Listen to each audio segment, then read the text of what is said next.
भावानो, तुम्हाला माहिती आहे का, एक असा माणूस ज्यानं मराठी चित्रपटसृष्टीतल्या फक्त कथाच नाही बदलल्या तर त्यातलं तंत्रज्ञानसुद्धा बदललं, त्याची ओळखसुद्धा बदलली. 80च्या दशकापासून ते 2000च्या दशकापर्यंत या माणसानं चित्रपटसृष्टीवर राज्य केलं असं म्हणायला काही हरकत नाही. आपल्या चित्रपटांमध्ये जबरदस्त नवनवीन रिव्हॉल्युशन घडवून आणण्याचं काम यांनी सातत्यानं केलं. यांचा धडाकेबाज असू दे किंवा दे दनादन असू दे किंवा त्यानंतर आपला पछाडलेलापर्यंतची जी काही यांची जर्नी आहे आणि त्याच्यामध्ये त्यांनी बनवलेले चित्रपट आहेत, त्यांच्या प्रत्येक चित्रपटामध्ये रोमांच, थरार आणि मनोरंजन हे जबरदस्त असायचं.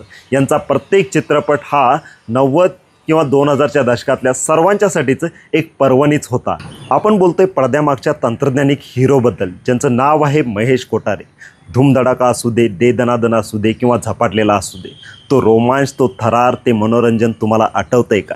तर महेश कोठारे यांनी नेहमीच वेळेच्या पुढं जाऊन जी काही टेक्नॉलॉजी मराठी चित्रपटामध्ये आणली, त्यातल्या काही 5 गोष्टीबद्दल आपण चर्चा करणार आहे. तर तुम्हाला झपाटलेला पिक्चर आठवतोय का? तात्या इंचूचा तो थरार तुम्हाला आठवतोय का? तर त्याची जी टेक्नॉलॉजी ती आणली होती, तर त्याचं नाव आहे ॲनिमेट्रॉनिक्स. ज्यावेळी VFXचा काळ एवढा चांगला नव्हता, VFX इतकं नव्हतं, त्या काळी 80 ते 2000च्या दशकामध्ये महेश कोठारे यांनी जी काही बाहुली बनवली होती, ती बाहुली लोकांनी ऑपरेट केली होती. त्या बाहुल्यामध्ये जो जिवंतपणा आणि जो काही एक भयानता आली होती, ती सगळी त्यांच्या व्हिजनमुळे आली होती. तर ॲनिमेट्रॉनिक्स ही पहिली टेक्नॉलॉजी, हे पहिलं तंत्रज्ञान महेश कोठारे यांनी मराठी चित्रपटसृष्टीमध्ये आणलं. मुद्दा नंबर 2. या मुद्द्यामुळं महेश कोठारे यांचं नाव हे मराठी चित्रपटसृष्टीमध्ये काही वेगळ्याच लेवलनं घेतलं जातं. पण महेश कोठारे यांचे चित्रपट जर आपण बघितले तर त्यांच्या चित्रपटामध्ये वेगवेगळे कॅमेरा अँगल्स, फास्ट सिक्वेन्स असू दे, ड्रोन शॉट्स असू दे किंवा क्रेन शॉट्स असू दे, हे सगळं आपल्याला तिथं बघायला मिळतं. आता त्यांचे क्रेन शॉट्स असू दे किंवा पाठला करणारा सिक्वेन्स असू दे, या गोष्टीमुळं मराठी चित्रपटामध्ये एक उत्सुकता निर्माण झाली आणि थरार आणि रोमांच हा निर्माण झाला. त्यांच्या आधीचे चित्रपट जर बघितले तर त्याच्यामध्ये थरार आणि रोमांच याची कमतरता आपल्याला दिसते.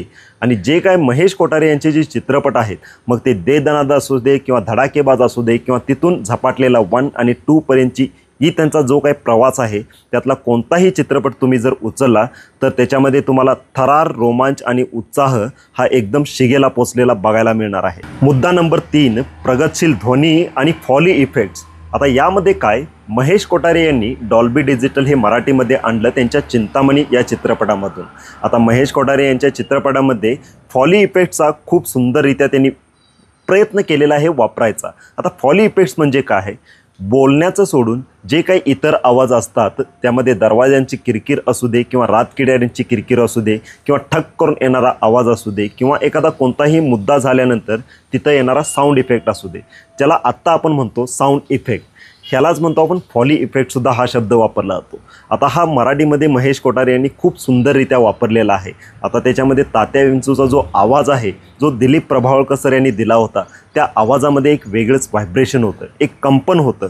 त्या आवाजामुळे तात्या विंचू हे कॅरेक्टर अजरामर तर झालंच, पण त्यांची भयानकता आणि तेवढं डेंजर जी काय वास्तविकता आणि थरार आणि रोमांच निर्माण केला होता, तो त्याच्या आवाजामुळे होता. त्यामुळे आवाजामध्ये वेगवेगळे बदल करणं आणि वेगवेगळे इफेक्ट्स वापरणं, याच्यामध्ये महेश कोठारेसुद्धा हे एक नामवंत खिलाडी ठरलेले आहे. विनोद, रहस्य आणि रोमांच यांचं एक जबरदस्त मिश्रण. मित्रांनो, धडाकेबाज ते झपाटलेला इथंपर्यंतचा कुठलाही पिक्चर घ्या तुम्ही, त्याच्यामध्ये महेश कोठारे यांची खासियत म्हणजे त्यांचे प्रत्येक पिक्चर हे विनोद, रहस्य, रोमांच यांचं एक जबरदस्त आणि एक परफेक्ट मिश्रण असतं. जेव्हा हे मिश्रण इतकं सुंदर आणि सुरेख बनतं, ते लोकांना मनोरंजन पुरतं देतं. त्यामुळे यांचा कुठलाही चित्रपट तुम्ही जर घेतला तर त्याच्यामध्ये तुम्हाला मास्टरी दिसणार आहे. कोणत्या गोष्टींमध्ये? तो चित्रपट त्यांचा कॉमेडीमध्ये अव्वल दर्जाचा असणार आहे, त्याच्यामध्ये रहस्य हे टॉप लेवलचा असणार आहे आणि रोमांच हा चित्रपट तुम्हाला सुरुवातीपासून ते शेवटपर्यंत देतच असणार आहे. त्यामुळे यांच्या चित्रपटाचं हे एक खास वैशिष्ट्य असतं. त्याच्यामध्ये खतरनाक असू दे किंवा खबरदार असू दे किंवा दे दनादन असू दे, झपाटलेला असू दे किंवा धडाकेबाज असू दे किंवा कोणताही यांचा चित्रपट घ्या तुम्ही, तर त्यांना हेच मी म्हणेन, यांच्या चित्रपट म्हणजेच काय, इज इक्वल टू रहस्य आणि रोमांच यांचं परफेक्ट ब्लेंडिंग म्हणजेच महेश कोठारे. जबरदस्त स्टार कास्ट आणि एक वेगळी युनिक स्टोरी टेलिंग हे एक जबरदस्त वैशिष्ट्य ठरतं ते म्हणजे महेश कोठारे यांचं. त्याच्यामध्ये पछाडलेला असू दे किंवा धूमधडाका असू दे किंवा धडाकेबाज असू दे, यातला कुठलाही चित्रपट घेतला तर त्याच्यामध्ये तुम्हाला युनिक कॅरेक्टरायझेशन आणि ऑन स्क्रीन जी काही जबरदस्त स्टार कास्ट ते घेत होते ते एक त्यांचा महत्त्वाचा मुद्दा ठरायचं आणि त्यांचं बजेटही त्या मानानं हाय लेवलचं असायचं. महेश कोठारे हे एक असं नाव आहे ते नेहमी काहीतरी अनपेक्षित असंच करायचा प्रयत्न करत होते. त्यांनी वेगळ्या आणि मोठ्या गोष्टी करायचं नेहमीच धाडस केलं. ज्या गोष्टीसाठी मराठी चित्रपट निर्माते हे घाबरत होते, ते दिग्दर्शक घाबरायचे, त्या गोष्टी करण्यासाठी महेश कोठारे यांनी कधीच माघार घेतली नाही. त्यांच्याकडे नेहमीच एक विजन असायचं. मित्रांनो, हे सगळं सांगायचं निमित्त हे आहे कारण महेश कोठारे आपल्यासाठी झपाटलेला 3 घेऊन येत आहेत.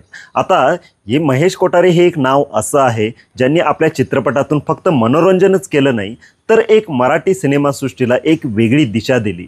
त्यांच्या चित्रपटात असणारं एक वेगळा विनोद असू दे किंवा कर्णमधुर संगीत असू दे किंवा जबरदस्त युनिक अशी त्यांची स्टाईल असू दे, या सगळ्या गोष्टीच महत्त्वाच्या होत्या. तर हा व्हिडिओ होता त्यांच्याबद्दलच्या काही खास गोष्टी ज्या मला आवडल्या. तर तुम्हाला त्यांच्या चित्रपटातील कोणती गोष्ट आवडली हे मला नक्की कॉमेंटमध्ये सांगा आणि अशा व्हिडिओसाठी चॅनलला सबस्क्राईब करा. व्हिडिओ आवडला असेल तर लाईक करा, व्हिडिओला तुमच्या मित्रांबरोबर शेअर करा आणि अशा व्हिडिओसाठी आमच्या चॅनलला जरूर सबस्क्राईब करा.